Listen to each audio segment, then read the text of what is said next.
Welcome back, you guys. We're in stage 3, and if you're still with me, yay, because we're making major transformation here. And just to recap what we've thus far learned, and hopefully that you're feeling in your bones and your body because you're doing your meditation, mantra, and movements, is that you're really starting to understand the difference between your ego and your spirit.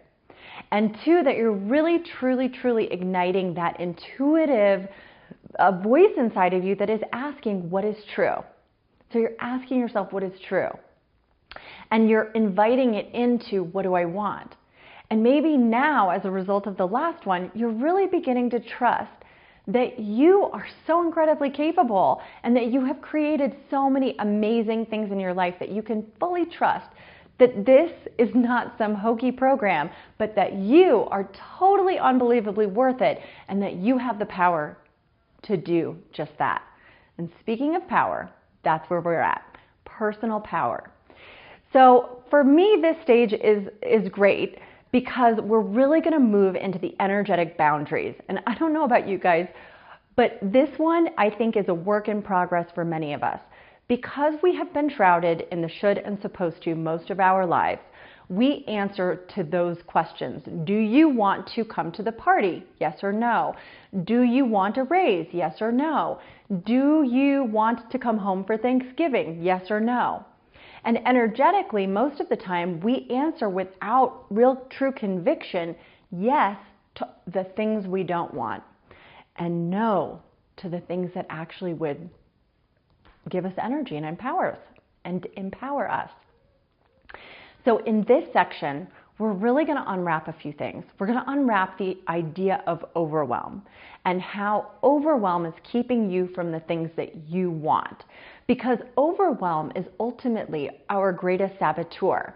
And overwhelm is keeping us in this idea that we're so busy and that we're so important. But when you start to really understand what overwhelm is, then you can really begin to apply all this newfound energy to the thing that you want. So with overwhelm, what I think is really important to understand and what you'll learn is the different variations of overwhelm, as there are 3 major components to overwhelm, with a 4th sneaky little sucker, which is avoidance. Overwhelm really is just based on this idea that we believe that we can control things that are not in our personal control. And so when we unwrap and decide what is overwhelming and what is not overwhelming, then we have a lot more time on our hands and we're not sabotaging ourselves nearly as much. But when we're in avoidance, this one to me is like the least spoken about overwhelming thing in our lives. And that is to say that you are super scared, you're afraid that you won't get what you want, and you're afraid that you can't live up to the expectations of others. And usually what that means is that the how you're going to get everything done has you recoiled in a corner and just possum position, play dead, maybe they won't notice us. So we really peel off the layers and get into that space that has you avoiding the things that you actually want and not doing the things that you really do want. And with that, this is our next invitation to our intuition, because here we learn how to feel. And what that means is that our bodies are sort of an antenna and a beacon for our intuition.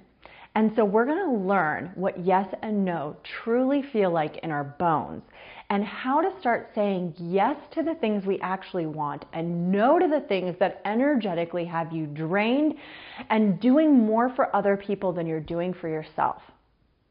So I'm so excited for this one. This one is really powerful in the movement section because for me, personal power is built in action, not in avoidance. And so if meditation has been something that's been really easy for you, then I want to challenge you to do the movement this week, because it's in movement that action actually takes place. It's in movement that we feel our body and we can feel what's happening to us on the inside. I want you to apply that feeling word to almost everything you do this week. How does it feel? So as you eat food or choose your meal, even pick out your clothes, imagine that you're choosing how you want to feel in each of those moments and see if you can't get a read off of your body as well. So this stage is so fun. To me, this is the funnest of all of them because we're not getting into the dirt. We're just having fun. This is experiential. and we're going to learn so much about really buying you time and energy. So have so much fun, and I will see you in the next stage. Peace in.